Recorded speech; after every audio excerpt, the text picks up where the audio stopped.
జరిగింది. ఎవరు? Early people ప్రాచీనులు ఆ విధంగా నమ్మడం జరిగింది. So next come to 6th question. Who propose the geocentric means earth centred theory? So ఎవరు ప్రపోజ్ చేసినారు జియోసెంట్రిక్ థియరీ అంటే దాని అర్థం ఏంటంటే ఎర్త్ మధ్యలో ఉండి ఎర్త్ చుట్టూ సూర్యుడు మిగతా గ్రహాలన్నీ కూడా తిరుగుతాయని ప్రపోజ్ చేసిన వాళ్ళు ఎవరు అని అంటే టాల్మీ. ఇలా పీ సైలెంట్ ఉంటుంది. టాల్మీ. ఎవరు? టాల్మీ అనే అతను ప్రపోజ్ చేయడం జరిగింది.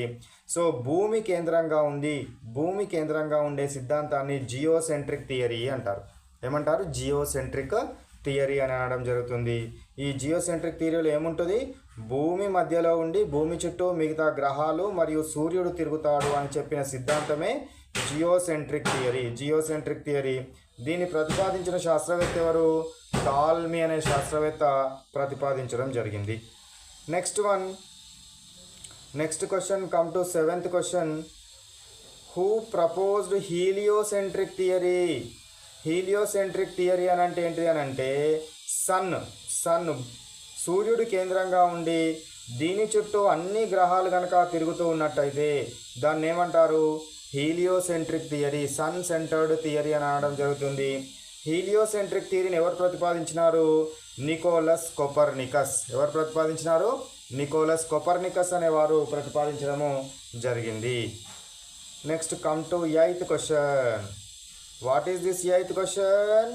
What do we call a large group of millions of stars? ఈ మిలియన్స్ ఆఫ్ స్టార్స్ కలిగి ఉన్న ఈ లార్జ్ గ్రూప్ని ఏమంటామంటే గెలాక్సీ అంటాం.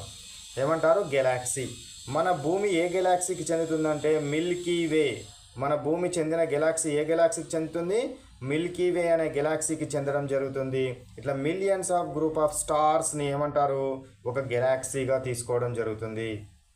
Next come to 9th question. What is this 9th question? When do scientists believe the universe began? Universe ఎప్పుడు start అయింది, universe ఎప్పుడు మొదలైంది అని సైంటిస్టులు బిలీవ్ చేస్తున్నారు అని అంటే some 13.7 billion years ago 13.7 billion years ago అనే భూమి స్టార్ట్ అవ్వడం జరిగిందనే విషయాన్ని సైంటిస్టులు నమ్మినారు.